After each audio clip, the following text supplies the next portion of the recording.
Akkam jirtu kabajamtoota daawwattoota Gammadaa show nageenyi badhaadhaa jajjaboo akkam jirtan torban keessan torban gaarii akka ture homaa shakkii tokko hin qabnu egaa Gammadaa show kan torban kanaas immoo kunoo eegalee jira Gammadaa show torban kanaan ammoo keessummaa hedduun keessan gaafachaa turtan hedduun keessan jaalattanii fi barnoota gurguddoo irraa argattu jennee amanne tokko qabannee isiniif dhiyaannee jira keessummaan keenya torban kanaa abbaa qabeenyaati barumsa adda addaa barsiisu ogeessa geggeessummaati akkasumas immoo haasawwan onnachiisoo isaan godhan hedduudhaan ni beektu keessummaan keenya torban kana Dr. Gammachis Dastaa Bubaati haamilee olaanaadhaan naasimadha.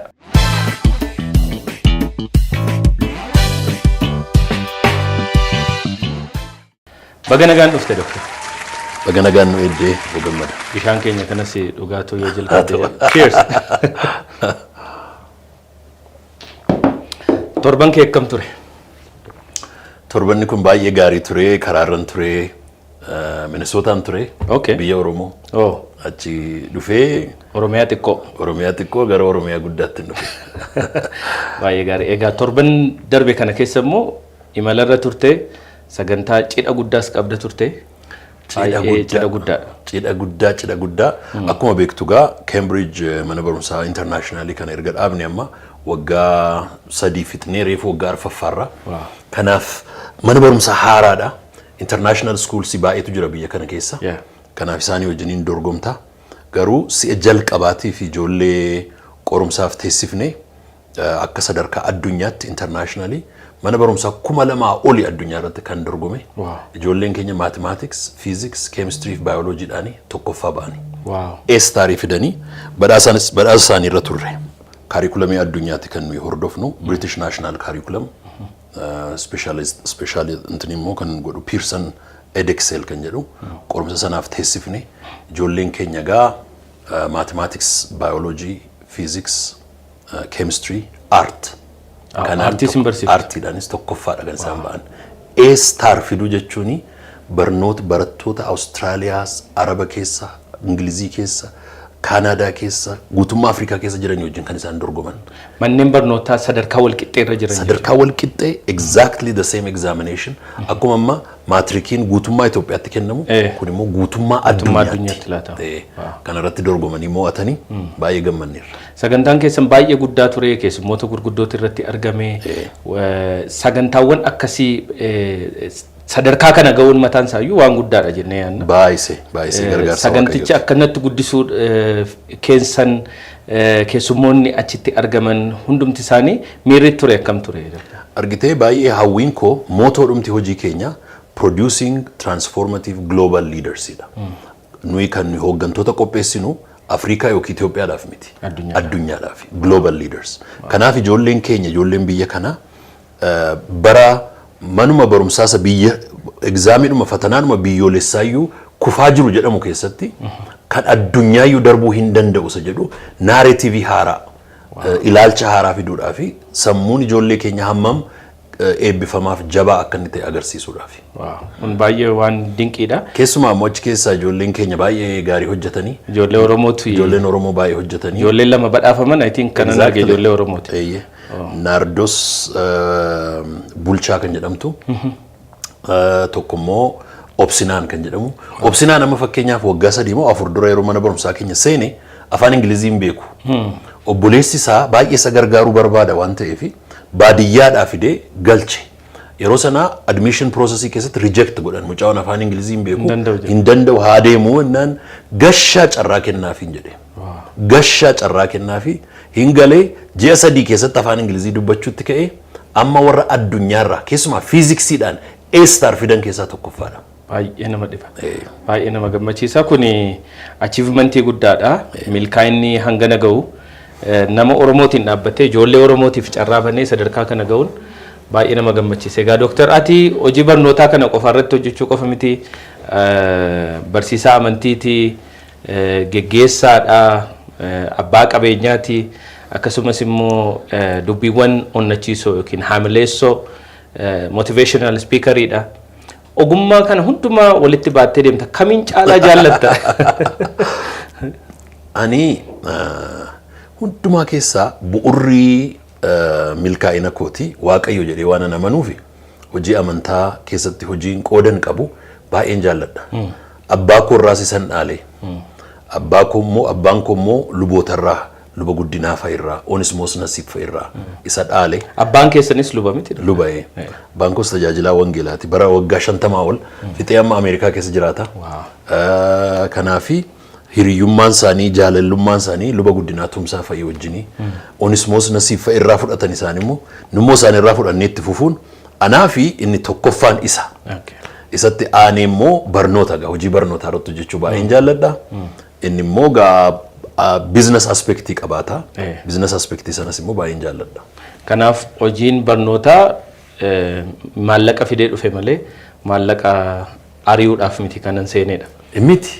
Ani gaafan biyya kana dhufe si'a jalqabaa Ameerikaa waggaa 12 ergan ture booddee garoon biyya kanatti deebi'ee dhufe hanqinan gaappiin biyya kana keessatti arge gaappii barnootaati. Lammaffaa immoo yeroon gara biyya kanaa yaadu yeroo hundumaa kan natti yaadatamu biyya kana keessaa ani'an Finfinneetti dhaladhe Phaawulos Hospitaalitti. Mucaa Finfinneetti? Phaawulositti dhaladhe erga asitti guddadhe booddeen gara Wallaggaa deeme. Garuu biyya kana keessaa biyya magaalaa kam yaadatta jaalala guddaadha yoo naan jette Dambidoolloodha. Dambidoollo boarding school itti baradhe. Beezi. Bethel Evangelical Secondary School anaaf yaadannoo guddaa ani ergasii yuunivarsiitii baay'ee addunyaa irrattis baradheera. Kan amma bees jireenya koo irratti dhiibbaa fide. Base is best jedhu ijoolleen achitti baratan. Dhugaadha. Kanaaf yeroon achi as deebi'ee mana barumsaa akka bees biyya kana keessatti dhaabuudhaan hawwan ture. Garuu Waaqayyoof galanna ta'u tokko miti 2 3 4 amma dhaabee itti fufaan jira babal'isaan jira. Yeroo ammaa kana Cambridge jira, Shaashimanneetti mana barumsaa qabda, Lead Star College jira, dargaggoota leenjiftaa. Naqamte jira. Naqamte kaampaasii guddaa. Maqaa maaliitiin jira? Lead Star. Lead Star. Okay. Mana barnootaa KG'dha kaasee.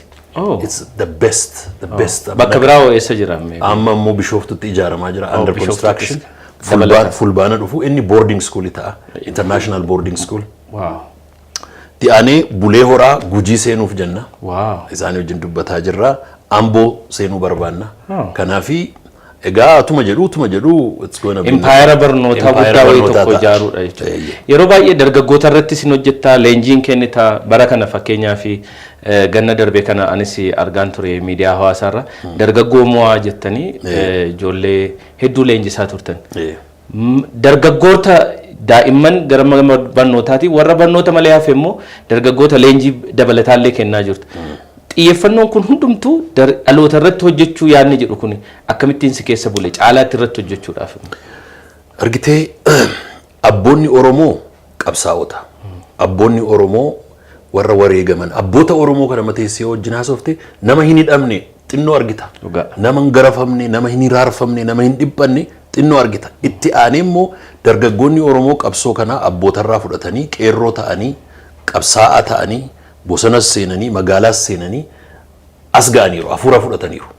Amma immoo itti aananii ikoonomiidhaan beekumsaan carraadhaan guddachuutu irra jira. Isa akkasiin godhan yoo ta'e hiree lamatu nu qaqqaba. Hireen inni tokko African Americans gurraacha Ameerikaanota biyya Ameerikaa jiranii fi Black community in South Africa. Namoonni lama waa'ee kanaa irratti macaafa barreessaniiru. Ameerikaa irratti Professor Cornel West macaafa baay'ee barreessee achi keessaa tokko Race Matters kan jedhu barreesse. Achi keessaa chaaptariin tokko waa'ee nihilism dubbata. Abboonni isaanii finciltoota warra central governmentiidhaan wal morman institutioniidhaan warra institutioniin baanka ta'u miidiyaa haa ta'u government haa ta'u hundumtu institutionii hacuuccaa waan ta'eefi isaan mormaa turan. Isaan mormaa waan turanii fi dhaloonni kun erga bilisa ba'ee booddee erga mo'atee booddee institutionota kana wajjiniin relationship with the center periphery and center inni jedhu warri qarqara ture kuni centerii wajjiniin hariiroo akkamii qabaannaa liqeeffachuu dandeenya nagaduu dandeenya barachuu dandeenya ijaaruu dandeenya moo akkuma durii dhagaa darbannaa isa jedhu amma psychology isa jijjiiruu ture jira amma gara ijaaruutti gara nagaduutti gara barachuutti isa kanatti darbuu ture jira race matters isa jedhu gara Cornel West dhaloonni kuni nihilismii keessa galee jedha abboonni isaa centerii wajjin wal falmaa turanii centeriin erga jigee booddee dhaloonnichi waan godhu wallaalee bitaatti gale kanaaf amma gurraacha Ameerikaa keessaa dhiira 4 keessaa tokko mana hidhaa jira 25% dhiira 4 keessaa namni tokko mana hidhaa jira gurraachi yeroo baay'ee rakkina keessatti addictionitti gala drugitti gala sirbatti gala waan baay'eetti gala kanaaf bilisummaa dhufe kana waan godhu wallaalee abboonni isa kana gorsutu akka keessan nuyi carraa qabna turre ta'e waan baay'ee hojjanna turreetti jiru isa kana nihilismiitutti dhufee jedheetu waa'ee gurraacha Ameerikaa barreessa kana keessaa ba'uun nurra jira carraa dhufe kanatti waa'ee ba'uun nurra jira jedha Cornel West waa'ee South Africa immoo kan barreesse Miles Monroe achirratti the burden of freedom kan jedhu barreesse the burden of freedom kuni bilisummaan mataansaa itti gaafatama qaba amma gurraacha South Africaas yoo fudhatte hin bilisoome malee hin sooromne wanni hundumtuu waruma adiin qabamee jira akka jirutti harrayyuu hacuucaadhaa xenophobiyaa jedhee immigrantii wajjin wal mormaa inni asii caakka cabsee deeme yeroo sooromu inni isa biratti qaxaramee hojjeta hiyyuma keessa jira dargaggoon moo'aa siiziniin dhibbatti yoo jijjiiramuudhaa baatellee hamma tokko jijjiirameeraaf isa kana keessatti dargaggoon mo'a psychology mo'a not a victim mentality but a victor mentality qabaate ayyaana mo'ichaa afuura mo'ichaa ilaalcha mo'ichaatiin an waa uumuu waa kalaquu waa nagaduu waa hojjechuu nan danda'a psychology jedhutti akka inni dhufuuf leenjiin sun kan inni kennamaa ture kanarraa kan bu'aa guddaa buuseera jettee amantaa feedback ijoolleerraa baay'ee amma ijoolleen ergasii business plan akka isaan qaban vision akka isaan qaban nan arga amma dargaggoota yeroo sana leenjifamaa turan baay'ee isaanii gaafa wajjin taa'ee haasa'u baay'ee isaanii har'a warra hojii barbaadaa jiran miti warra hojii uumaa jiranidha from an employee mentality to an employer mentality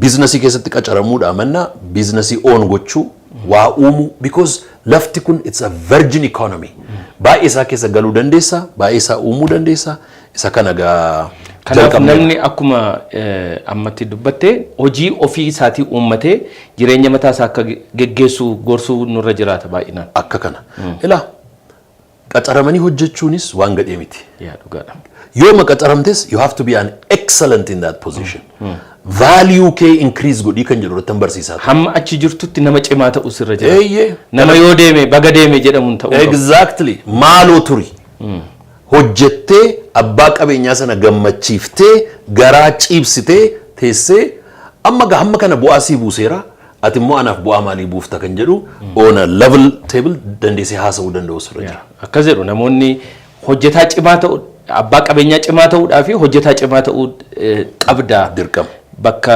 commitmentii jabaa hojii namaa yeroo hojjettu hin qabnetti kan keetti fiduu hin dandeessu jedhu. Egaa wanti kun motivationii wajjinis wal qabata. Haasaa nama kakaasu yookiin motivational speakerii dhaati. Motivation speechonni kun yookiin jechoota nama onnachiisan haasawaan nama onnachiisan qofti garuu nama hin jijjiiraa jetteen amantaayi. Baay'ee gaaffii gaariidha. Ila saayinsii liidarshiipii keessatti ama liid star kolleejii keessatti yeroo maasters piroograamii barsiifnu koorsii tokko nan barsiisan tureen organizational behavior and change management kan jedhu. Achi keessatti amma in the 21st century keessumaa jaarraa 20ffaa fi 21ffaa keessatti warri managementii fi liidarshiipii barsiisan wanti isaan itti yaadne tokkotu ture. Innis the value of motivation. Amma fakkeenyaa fi mootummaan biyya kanaa ikoonomiidhaan jijjiireen warra middle income economy tan galchaadha. Mul'ata gaa kun. Dhugaadha. Na kana gochuudhaa fi qonnaa irratti, tourism irratti, military irratti, safety irratti, security irratti, import export irratti kanan godhaa jedhee waan meeqa tarreessa. But you going to ask how? Yeroo jettu kan kana hojjetu humna namaati. Humni namaa sun immoo bureaucratic infrastructure sana keessa jira. Akkamittiin giant hirriba keessa jiru kana hirribaa kaaftee kana hojjechiiftee dammaqsitee achiin ga'uu dandeessaa yeroo jettu the value of motivation itti dhufa. How do you motivate an employee inni jedhu scientific gaaffii guddaadha. Afrikaa keessa amma Itoophiyaa keessatti nama Itoophiyaa akkaataa itti motivate gootuu fi nama Ameerikaa akkaataa itti gootuu fi nama Arabaa akkaataa itti motivate gootu adda adda. Amma gaa motivational speech ni wordidha. Word is powerful. Even in Christianity, word is God. Kanaaf yeroo dubbattu motivational yeroo dubbattu namni tokko tokko emotion duwwaatti kan inni dubbatu jira. Emotion duwwaatti dubbachuun nama fakkeenyaa fi Mangistuu Haayila Maariyaam emotion itti dubbachuun gashu ture. Vision isaa kaayyoon ittiin hojjetu akkaataan ittiin adeemu asiin dhaqeen abaa'oo cabsaa achiin TPLF fi Shaabiyaa achi Ogaadeen ittiin caccabsaa jedha. Namoota dargaggoota kana kaasee abiddumatti naqa. Kaayyoon isaa wrongidha. Motivation isaa garuu was powerful because he has motivated millions jaalala biyyaan qabasee. Motivationiin kaayyoo gaariidhaafis kaayyoo gadheedhaafis itti waa'ee ba'uu dandeessa. Emotionittis garuu kanan itti amanu ani cognitive motivationidha. Beekumsaa wajjiniin. Namicha kaaftee gaafa gadi ba'u harka duwwaa yoo ta'e garuu namicha kaaftee beekumsa yoo harka keesse akka nama buloonii kana hiikii nan hiika buloonii kanaan hiikuu nan danda'a. Amani hiikutti nan amana jedhee yeroo asii gadi ba'u waan ittiin hiikuun qabu yoo ta'e garuu haasaa duwwaa ta'a. Hiikuu hin dandeessa kanaan immoo hiiktaa yoo ittiin jette it is instructional, informational motivation, cognitive motivation. Kanaaf beekumsaa wajjiniin yoo ta'e gaariidha jedhee. Kanaaf jedhu namoonni yeroo tokko motivationidhaani in sooramtanaan jedhu deemee gaafa laalu sooramuun didee jedhu namoonni baay'een. Kanaaf wanti dubbatamu sunii fi dhugaadhaan immoo wanti jireenya isaanii keessatti guyyaa guyyaadhaan deddeebi'an walitti dhufuu gaafa didu wanti motivationii jedhan kun iyyuu mataan isaa sobaa hin hojjetu jedhanii warri amanan jiru. Warri kaan immoo kan isaan jedhanii falmanii motivationiin kophaasa akkuma amma Dr. jette barnoota mataasaa danda'e saayinsii mataasaa danda'e motivationii san caalaayyuu namni akkani abjuu qabaatu abjuu wayii burning desire jedha Les Brown. Burning desire waan kana gochuun qaba kana yoon godhe malee ganama gaafa hirribaa ka'u waan isa dammaqsu qabaachuu qaba namni jedha. Isa kanarratti maal jetta? Hooggantummaan akka piiraamidiiti. Warri mul'ata qaban baay'ee yartuudha. Warri mul'ata hin qabne immoo baay'ee hedduudha. Kanaafi that's why we have few leaders hooggantoota xiqqoo duuka buutota baay'ee kan nuyi qabnu kanaafi. Amma galgala yeroo social media ilaaltu amma Oromoo keessaa Gammadaa baay'een argitu. Kanaafi jaallannis jibbees namni taa'ee Gammadaa laala. Maaliifi dorgomaa baay'een qabdu. You are the only one producing show akkasii kan produce gochaa jiru si. Kanaaf jaallates jibbees namni suduukaa bu'a follow si godha jechuudha. Kanaafi namoonni akka piiraamidiiti warri top irra jiran hoogganuudha. Warri gajjallaa jiran immoo hoogganamuudha. Addunyaa kanarraa namoota biliyoonii 8 keessa from 8 billion less than 2% kan visionii qabaatee, plaanii qabaatee, goolii qabaatee adeemu. That is why qabeenya addunyaa kana keessaa namoota yartutu baay'ee isaa qabatee jira. Namoonni baay'een immoo jaraaf qaxaramee hojjeta. Kanaaf namoonni addunyaa parsantiin 96 hin yaadanii duukaadhuma bu'u. Parsantiin 3 waan yaadan itti fakkaata tokko qofaatu yaadaa jedhu. Exactly. Warri tokko sanagaa warri abbaa qabeenya addunyaa. Motivational speakeroota kan biraa addunyaarra jiran on dhaggeeffattaati Dr. Eenyu fa'aa jaallattamu yoo dhaggeeffattate? Ilaa amma hooggantoota keessaa namoota baay'ee yaadan, namoota baay'ee barreessan kan akka John Maxwell fa'aa baay'ee kanan jaalladhu hordofuudha. Abboota qabeenyaa keessaa immoo si'a baay'ee gorsa isaas yaada isaas simplicity isaas kanan jaalladhu Warren Buffett fa'aa. Jarreen kana nan ilaala nan dhaggeeffadha barreeffama isaaniis nan dubbisa. Egaa Dr. Har'a namni hedduun dargaggoonni si duuba jirus namoonni bakka adda addaa ta'anii si hordofanis daawwattoonni keenya hedduun nama milkaa'aa guddaa tokkotti hundumti keenya kan ilaallu. Milkaa'inni kun immoo calliseedhuma waan guyyaa tokkotti samiirraa gadi bu'ee miti karaa dheeraa qaba. Bu'uurri milkaa'ina kooti maali jettee yaadda? Ammoo bu'aa bayii akkamii baatee dhufte Dr. Mee milkaa'ina qofa laaluu jedhama. Ila ani milkaa'ee xumureeraa jedhee yaadu karaadhumarran jira. Amma abbaa qabeenyaa abbaa biizinasii maaloo siin jedhu ani yemmuun manaa beesi abbaa qabeenyaa ta'uuf manaan baane garuu ati hojii qulqullaadhaaf hojii gaarii hojjetta yoo ta'e hojiin sun yeroo hundumaa qabeenya harkisa attract godha. Namoonni baay'een eenyummaan isaanii akka qabeenya harkisuuf barbaadu. Eenyummaa kee caalaa hojii keetu qabeenya harkisa. Ani waan sadii jedheetan fudha. Tokkoffaa amantii kooti. Baay'ee waaqayyooti nan amana, waaqayyoon nan jaalladha, waaqayyoon tajaajila. Kanaaf inni number 1dha jireenya koo keessatti. Inni lammaffaan immoo jaalala hojiiti.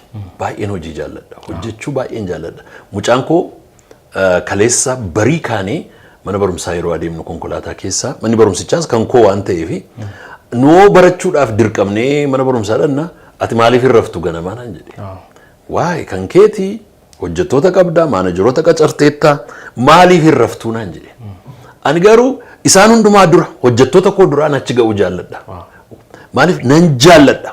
Anaaf hojichi waa'ee birrii miti waa'ee qarshii miti. Anaaf waa'ee dhalootaati. Dhaloonni sun jijjiiramuutu irra jira. Barachuun irra jira gaafan jedhu. Kanaaf waggaa 3 keessatti manni barumsaa sun internationally barataa 1,000 ol qaba. Number 2 biyya 44 kan ijoolleen dhufan achitti baratan. Biyya 44. Biyya 44. Lammiilee biyya 44. 44 nations. Wow. 44 nations. Inni iyyuu mataan isaa addunyaa xiqqoo wayii tokkotti jira. Sadaffaan immoo yeroo hundumaa exposure in education irra waan hin jiruuf ani barnoota hin dhaabu. Yeroo hundumaa nan baradha waan hin ta'eef biyya adda addaa deemurraa nan baradha, namootarraa nan baradha, macaafarraa nan baradha, waan an argurraa nan baradha. Kanaaf continuous improvement waan ta'eef akka tin dhaabbanni si godha. Iji kee banamaa yoo taate lafati geesse akka tin dhaabbanni si godha. Kana sadanirraa kan ka'edha. Sa'aatii meeqatti kaataa Dr. Hirribaa? Yeroo baay'ee sa'aatii 5tti jechuun 5 am. Ganama sa'aatii 11tti. Yeroo baay'ee namoonni milkaa'oon sa'aatii 11tti yookiin 11 dura ka'anii ganama rafanii jiru. Oromoonis immoo barii raffisaan badii farrisaa jedhu. Akkas. Ganama ka'uun kun haala jiruu namaa tolchuu wajjiniin gorsa akkamii qabda? Namni baay'een rafa ganama sa'aatii 11 ganama jechuun sa'aatii hirribni sirriin iyyuu rafu ani jedhee yaada waan ta'eef. Inni baay'ee na gaddisiisa. Inni aadaa gadheedha baay'ee. Aadaa gadhee keessaa halkan garmalee iddoon taanitti balleessaa turu. Ganama immoo turanii ka'uun ganama si darba wanti hundumtu. Ganama yeroo daftee kaatu sammuun kee fireeshidha, yaadi kee fireeshidha, qophaa'aadha. Maali ani amala koo muuxannoo koo keessaa galgala yeroo hundumaa guyyaa koon evaluate godha. Evaluate the day. Guyyaa koo sirnan ittiin cufuun qaba.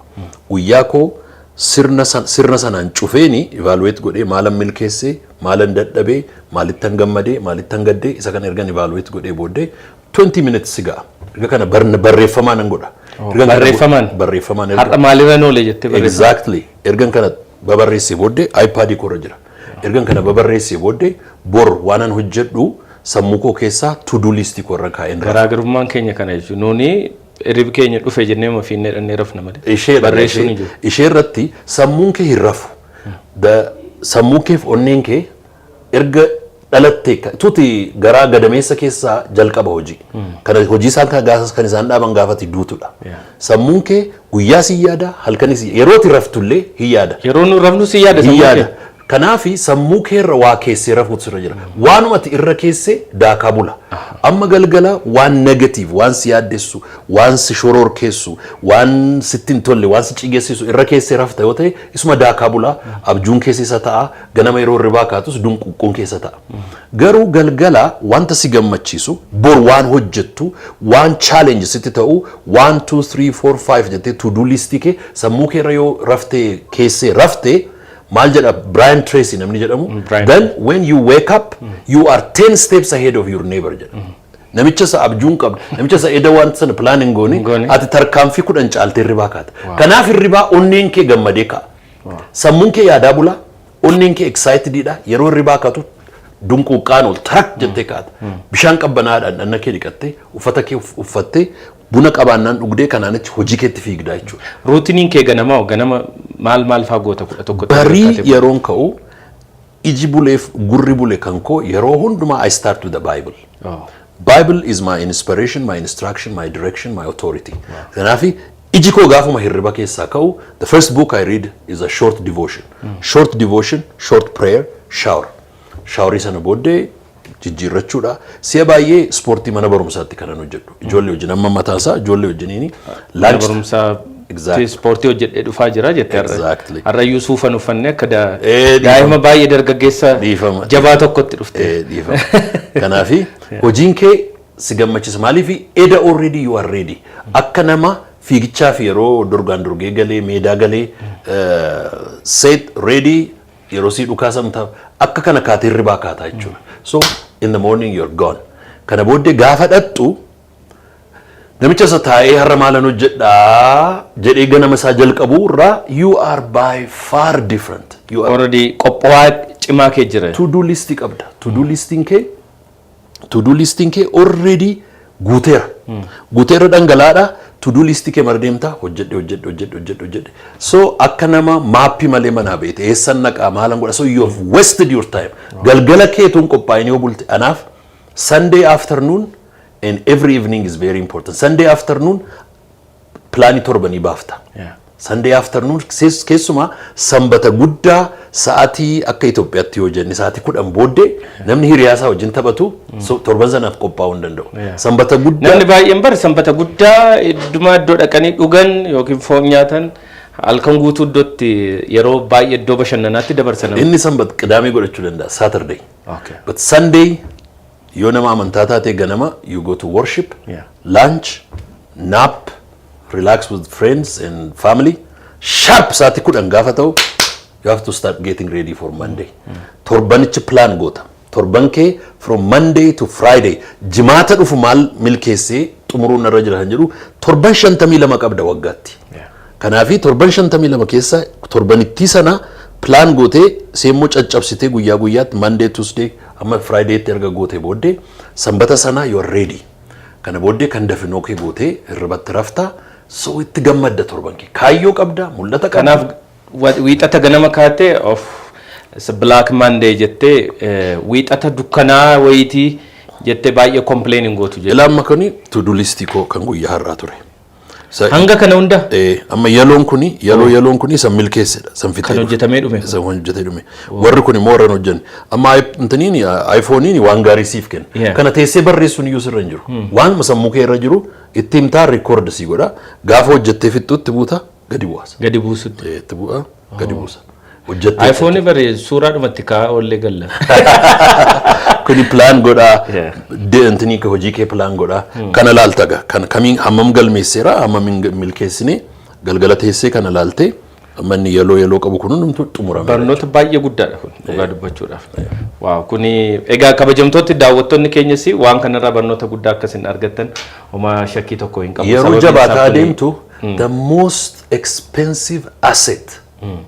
Wanni ta'a adeemu yeroodha. Lafa miti namni amma the most important mean lafa jedhee biiroo lafaa oola. Qabeenyi ilmoo namaa inni guddaan yeroodha.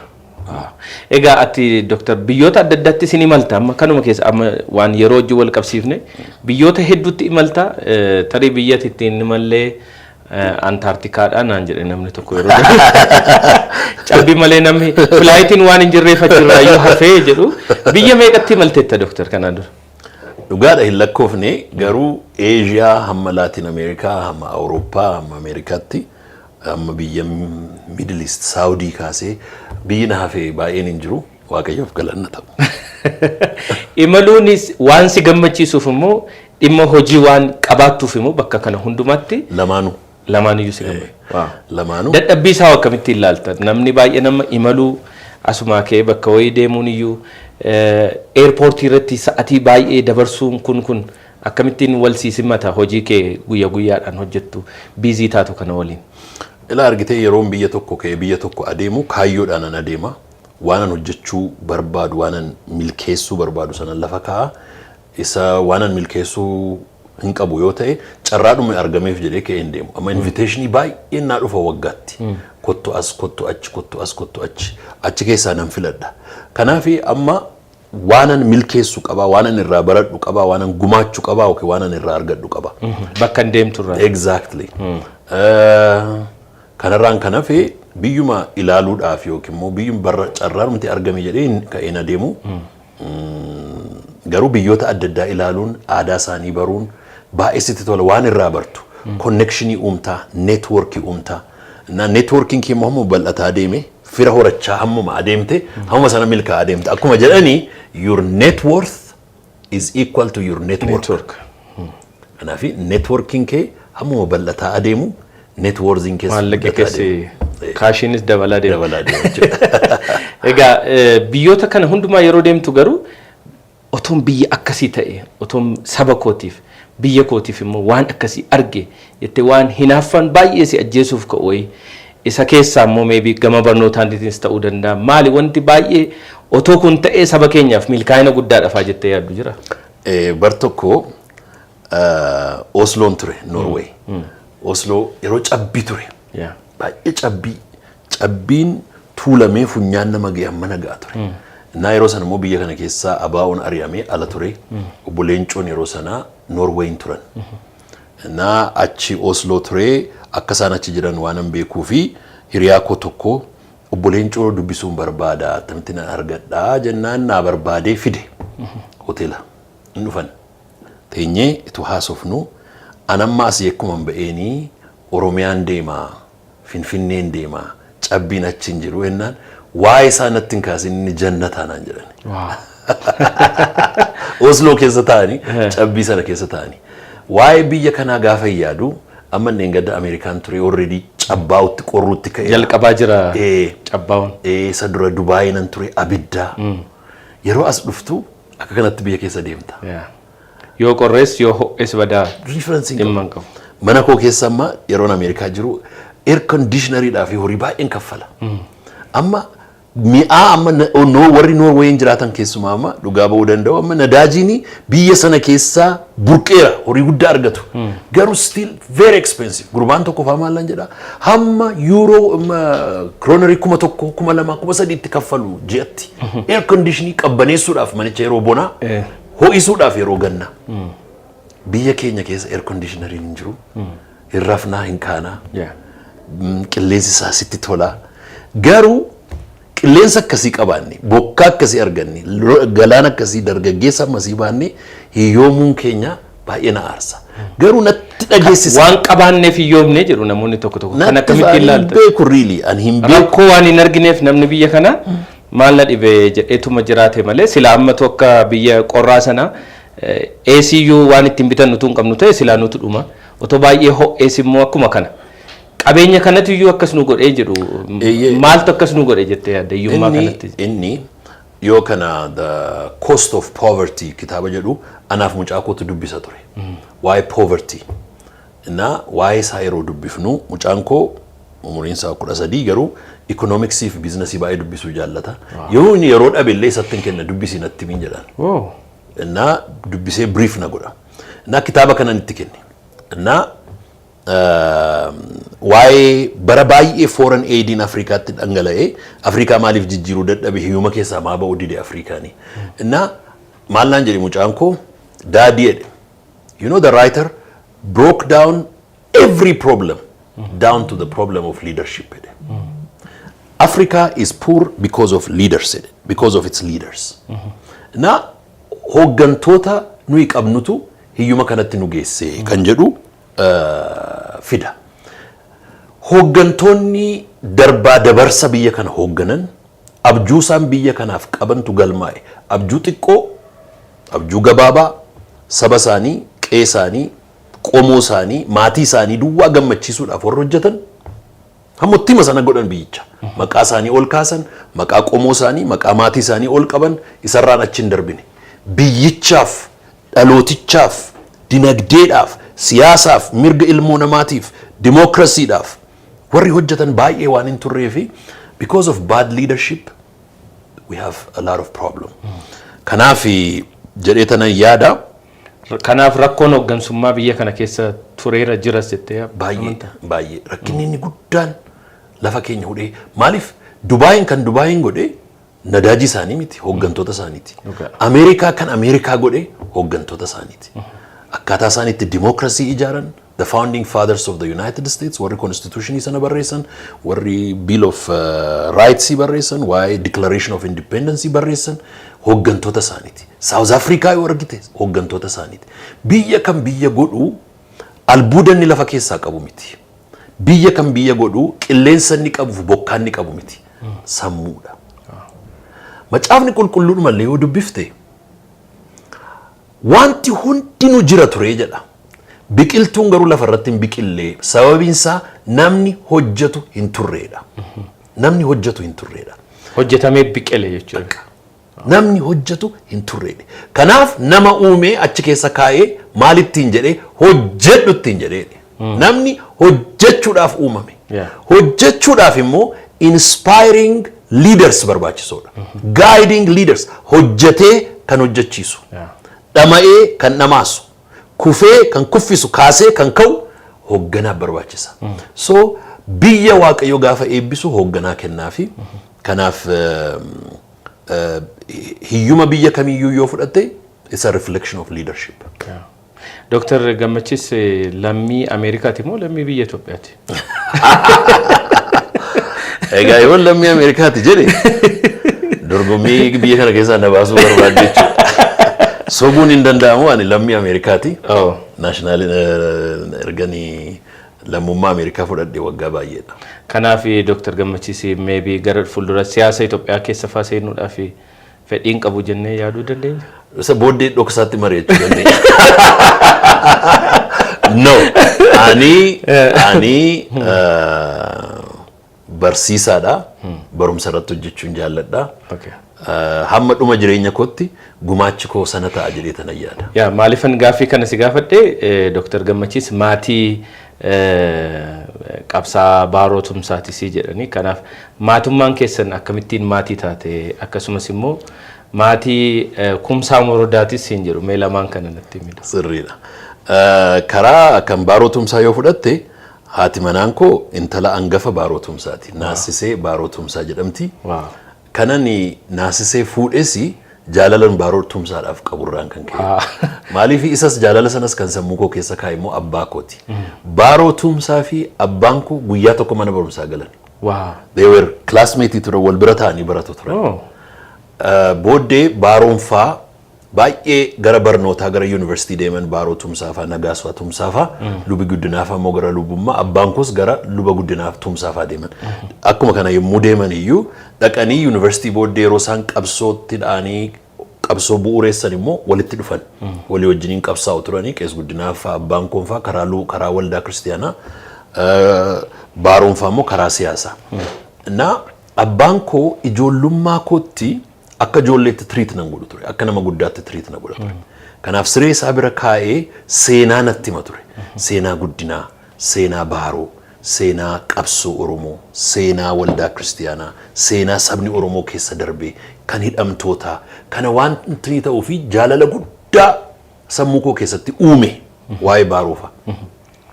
Kana booddeen gaa ani baaroofaa sanyii baaroofaa keessaa namni umurii kootti ta'ee haadha manaa naa ta'u maatii naa ta'u jira jedhee yaaduun ture. Kanaaf inni seenaa baay'ee qaba dubbachuu hin danda'u. Garuu Ameerikaa gaafan deemu Atlanta Georgia ani Atlanta University Centeriin ture. Naasiseen haati manaan koo immoo Georgia State University turte. Achitti baratti turte. Kana booddee haati manaa baaroo addee warqeeni mana isaaniitti na afeeran. Afeerraa irbaataa ture. Naasiseen mana hin jirtu turte. Suuraa isaanii gaafan ilaalu ijoolleen baaroo hiriyoota kooti. Isheen hangafaa immoo naasisee jedhamti hiriyaa kooti. Ishees ijaan hin argine kanan fuudhaa. akka isheen tole jettu bakka kanuma haati manaan koo kana booddee waaqayyoof galanna ta'u guyyaa jalqabaa gaa wal barree akka kanatti wal fuune kanaafi anaafi lubi guddinaa tumsaa baaroo tumsaa hiiroo kan ta'anii sammuu koo keessatti hafanii fi sababii abbaan koo jaalalaaf onnee guddaadhaan darbee immoo dubbisee or darbaa dabarsa waan beekuuf miti isaan faamilii waan turaniif cidha abbaa koof haadha koollee kan qopheesse maatii qees guddinaati kanaafi nuyi faamiliidha akka kana kan isaanii maatiidhuma wal argatee jechuudha maatiidhumatu wal argatee asiin immoo kan leeqaa naqamtee kan kumsaa morodaa yoo fudhatte immoo warri leeqaa naqamtee warra naqamteeti wallaggaan yuunifaayi gochuudhaafi akkuma amma Haayila Sillaaseen faa Itoophiyaa yuunifaayi gochuudhaafi Tigree irraa hin fuudhu Oromootti neerumsiisuu akkuma akka kana godhani warri wallaggaa immoo wallaggaan yuunifaayi gochuudhaafi yaada akkasii waan jiruufi naannoo Dambidolloo irraa sanyii roontinirraa achi keessaa warra busaasee kan jedhaman keessaa Haagituu gifti Haagituu kan jedhaman isaaniin fuudhan kumsaa morodaa gifti Haagituun immoo akkoo kooti anaaf kan karaa haadha kooti kanaafi beeta mangistiisa yookiin immoo mooraa mootummaa jedhama masaraa mootummaa isa naqamtee keessa akka kanaanii haati koosii booddee haati koo immoo akkoo koo fakkaatti waan turtee fi isheen immoo dhuftee masaraa sana keessatti guddatte. So Dr. Royal Family dha jechuudha. Kanaaf akkutuu barri hin jijjiiramne ta'e masaraa keessatti wal argina jechuudha. Jireenyi ijoollummaa kuni yookiin maatiin haalli guddina maatii kuni jireenya har'aa Dr. Jiraatuuf bu'uura ta'eera jennee dubbachuu dandeenya. Baay'ee. Maatii akkam haalli guddina kee akkam ture Dr. waan muraasa yoo nutti himte. Egaa akkuma siin jedhee as Finfinnee abbaan koo Louis Harms Hostel isa jedhamu gullallee sana isatu bulcha ture daayirektara ta'e. Abbaan kootu achi bulchaa jiru haadha koo wajjiniinis wal fuudhanii achi booddee yeroo haati koo anaan ulfa turte abbaan koo immoo barumsaaf biyya alaa deeme Zaambiyaa ture. Zaambiyaatti tu barataa jiru ani dhaladhe Phaawulos Hospitaal keessatti. Kanaafi ani warra gullallee achi keessatti dhaladhe achi booddee naqamteetti baankoo hojiidhaaf adeemee achitti gaa akkuma Oromoon hundumtu hidhamu mana hidhaa galee abbaan koo waggaa baay'eedhaaf qabsaa'ota Oromoo wajjiniin waldaa kiristaanaa geggeessanii wajjiniin kanaafi ani ijoollummaa kootti maal yaadan ture beektaa namni ani beeku hiriyoonni abbaa koo hundinuu waan mana hidhaa turanii fi namni dhalata guddata inni dhama. So I thought that is a routine of life. Oromoon hundumtu akka kana ture ka. Kana mana hidhaa ijoollummaatti hin dhanna ture akka kanatti guddanne abbaan koo baay'ee nama beekaa nama baay'ee macaafa dubbisu nama cawaa warra jedhamu warra amal qabeessa Profeesar Izraa Gabramadin kan jedhamanii Uppsaalaa jiru amma Swiidenitti. Waa'ee abbaa koo yeroo nattumanii baay'ee kan describe godhe isaanidha. Maallaan jedhanii nama Eertiraati isaan. You know your father is one of those the quiet in the land jedhan. Warra cal jedhee hojii hojjetu. Callisaa garuu warra hojii guddaa hojjetu. Bu'uureeffama qabsoo Oromooti kaasee bu'uureeffama waldaa kiristaanaatii kaasee ana keessattis warra hojii gurguddaa hojjetu. The quiet in the land naan jedhan. Guddina akkasiitu na guddisee abbaan koo akkas ture haati koo immoo gootaa isheen immoo bara gidiraa sana keessatti nu dabarsite akka kanatti guddanne kana booddee akkuman fixeen high school akkuman fixeen seminariin galee achumaan akkam fixeen Ameerikaan deeme gaa bara Ameerikaa scholarshipidhaan deeme mastersii tokkoofan deeme garuu scholarshipiin sun baay'ee generous ture achumatti mastersii lama hojjedhe. Mastersii sadii moo meeqa qabda? Mastersii. Kana booddee maal nama godha mastersiin sadii? Egaa jaalaluma barnootaati. Jaalaluma barnootaati. Gosa adda addaati moo walitti dhiyaatu moo? Gosa adda addaati. Leadershipidhaan jira, educationirraan jira, theologyidhaan jira. PhD'n kee theology. PhD sana booddee leadershipidha, missional leadership irratti kan hojjedhe.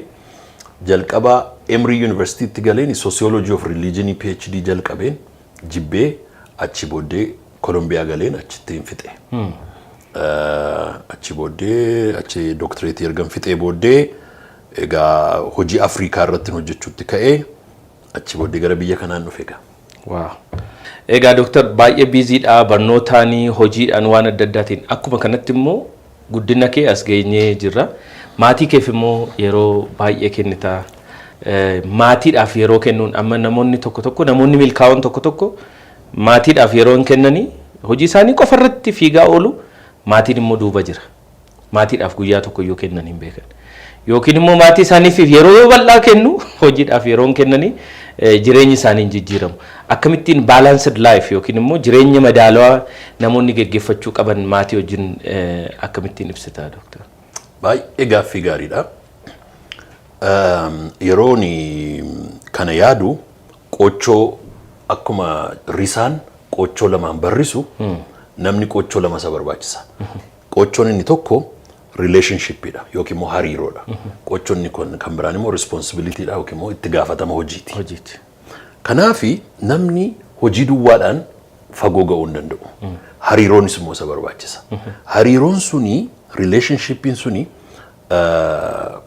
circle afur qaba. Tokko relationship with God, Waaqayyo wajjin, relationship with self, ofii keetii wajjin, relationship with family, maatii wajjin, and relationship with others.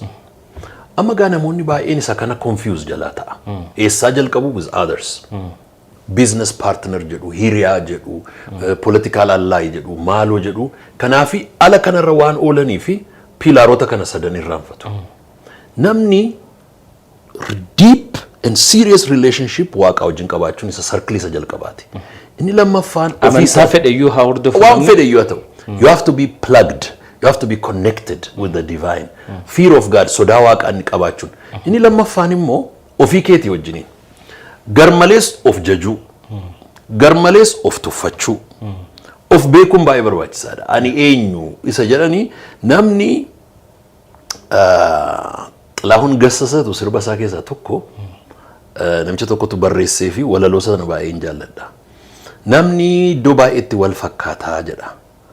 ነገር ግን በቁም ነገር መድረክ ሰው ከሰው ይለያል ጀዳ በቁም ነገር መድረክ ሰው ከሰው ይለያል ጀዳ ናምኒ ገርመሌ ኦፍ ሁበቱ ድሬ ሆጂረቲ ድሬ በርባችሳረቲ ሀመመከኒ ወልጫሉ አርጊታ ማሊፈን ሂዮሜ ዮጀቴ ጀልቀብ ኦፍ መኬ ጋፈዱ ማሊፈን ሶሮሜ ጀልቀብ ኦፍ መኬ ጋፈዱ ማሊፈን ሚልካኤ ማሊፍና ሚልካ ሶ serious relationship with yourself ሲያ ቶኮ you are of ጨጳውን ባይ በርባችሳለ if jolle ko Cambridge Terror leadership barsisu if you don't do private criticism you will be exposed to public criticism yo of in ጨጳቱ ተኤ ነመቱ ጨጳ namni tu sin ጨጳ እንዱራት of ጨጳ of ilali dadhabbiin ko maali jedhi of xiinxali jabinni ko maali jedhi of xiinxali lafa jabina keetti hiriiri lafa hir'ina kee immoo guuttadhu garuu inni sadaffaan maatiidha. Maatii family is very important. Haati manaa ijoolleen kee gammadoo quufoo tasgabbaa'oo nagaa kan qaban safe and secure miti yoo ta'e you are namayyuu miti ati. Namayyuu miti namni tokko haadha manaasaa ijoollee isaa gatee beelessee wiskii dhuga ala kun nama miti. Kuni nama miti namaa gadi. Namni sirriin jalqaba gammachuun ijoollee keetii fuel tankeriin isaanii gammachuun isaanii guutuu garaan isaanii guutuu closetiin uffata isaanii guutuu dabtarri isaanii kitaabni isaanii guutuu ta'uusaa sirriitti beekutu irra jira.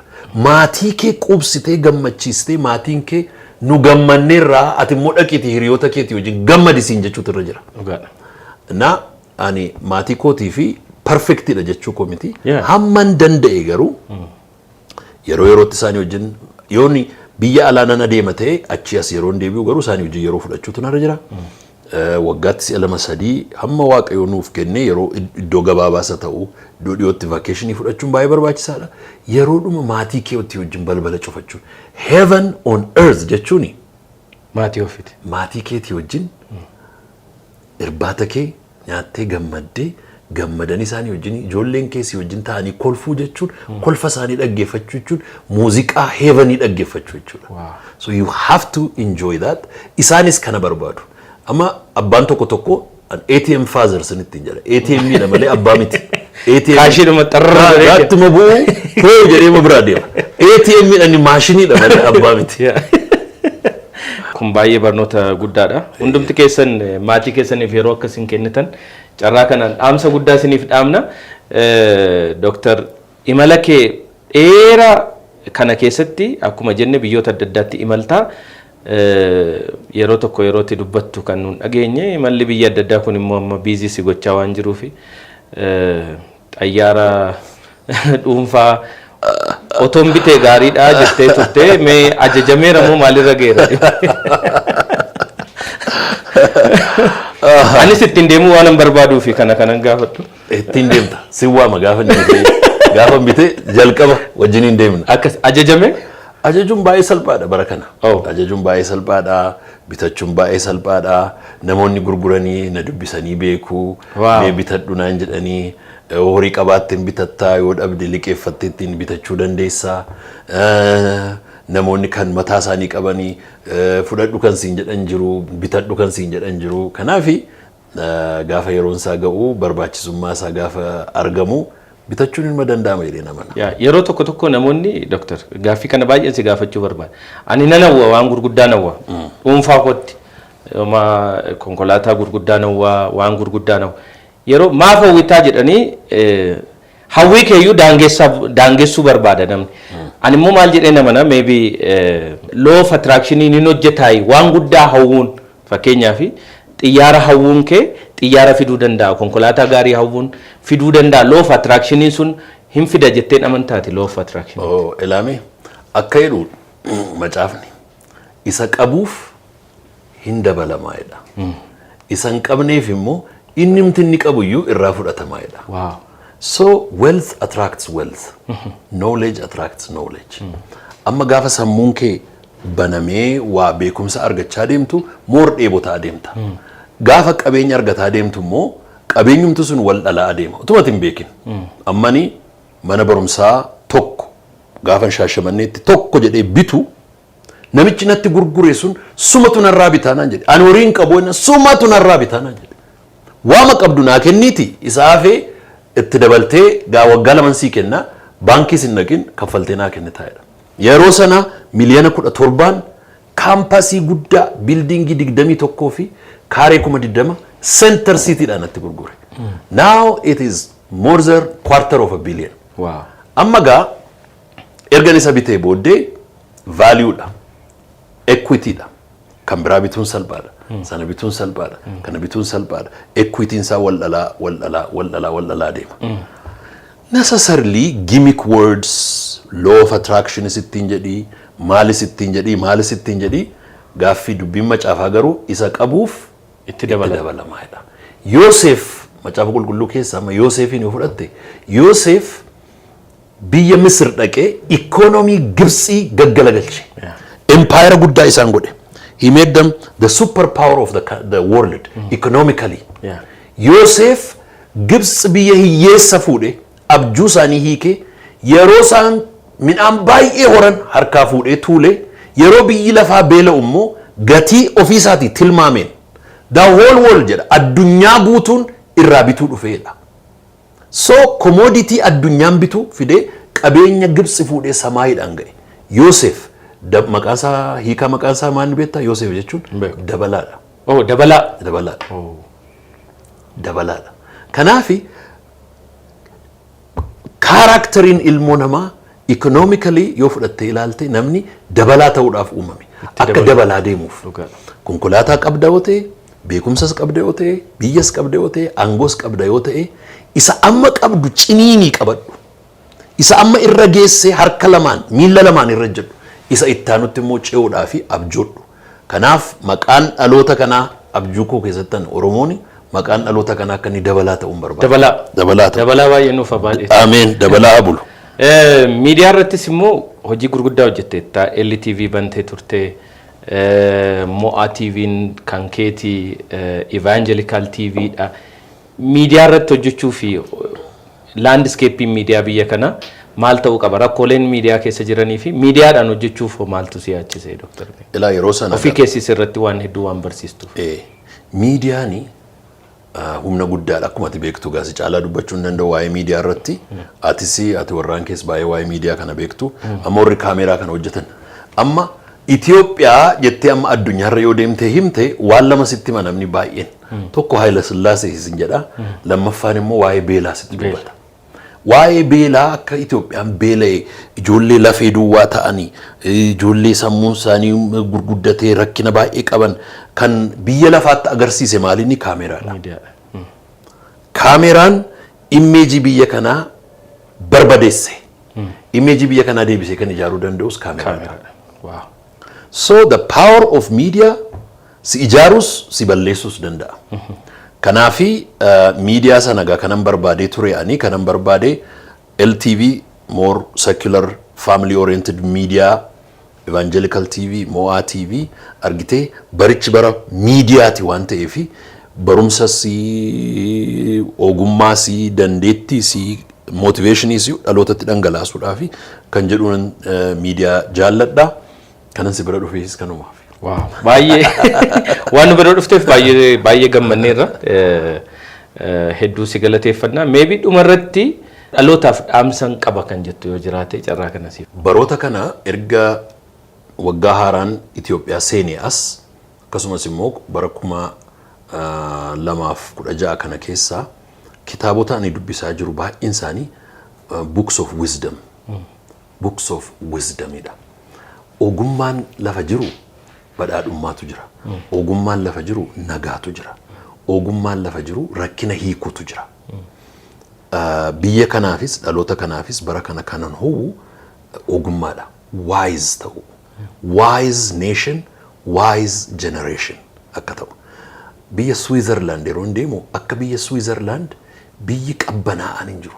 Quiet. Election yoo jiraate nageessu waan tokko hin jiru.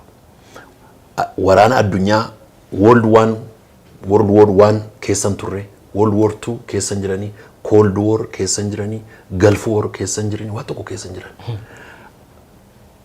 Maaliin beekamu Swiss Bank. Maaliif addunyaan qabeenya isaa guure achi kaa'a? They focus on prosperity, on wealth. Nagaarratti. Dhimma isaanii hin galchine keessan galanii kan isaan beekan biyya isaanii biyya badhaadha. The most expensive private schools, universities yoo ilaalte GDP dhaanis qabeenyaanis soorumaanis kunuunanii kan jiraatan isaanii. Wise. Biyya keenyaaf dhaloota kanaaf saba kanaaf yeroo baay'ee namoonni nagaa hawwinaa jedhu ani ogummaan hawwaaf. Bu'urri nagaa ogummaadha. Bu'urri badhaadhummaa ogummaadha. Bu'urri tokkummaa ogummaadha. Bu'urri moo'ichaa ogummaadha. Dhaloonni kun dhaloota ogeessa wise generation, smart generation, knowledgeable generation akka inni ta'u kan rakkina hiiku, kan tokkummaa fidu, kan badhaadhummaa uumu, kan nagaa uumu, kan bilisummaa fidu akka inni ta'uun hawwaa Waaqayyo immoo biyya keenya haa eebbisu. Doctor baay'ee gaafiif deebii ajaa'ibaa ture. Aniyyuu dhuunfaadhaan waan hedduun irraa baradhe akkasumas daawwattoonni keenya hedduun isaanii akka isaan irraa baratan homaa shakkii tokko hin qabnu. Nu kabajjee dhuftee keessummaa gammadaa shoo taatee nu waliin yeroo kee qaalii jette sanarraa nu kennuu keetiif ulfaadhu siin jenna. Galatoome Doctor. Ulfaadhaa isinis. Cheers. Galatooma.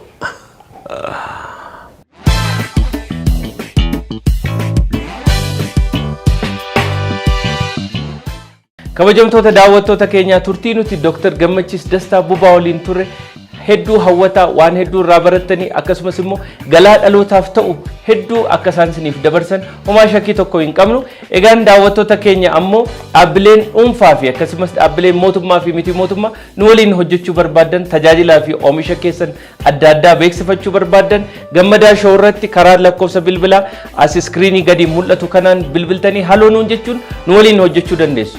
Egaa warri Risaa Miidiyaa toora YouTube keenya mo subscribe ngoone hangammat subscribe gochuudhaan like share comment gochuudhaan immoo akka nu jajjabeessitanii fi maatii Risaa Miidiyaa taatan gamanumaan isinitti dhaammachaa torban gaarii isiniif haa ta'u torban keessummaa biraa qabannee isiniif dhiyaanna torban gaarii.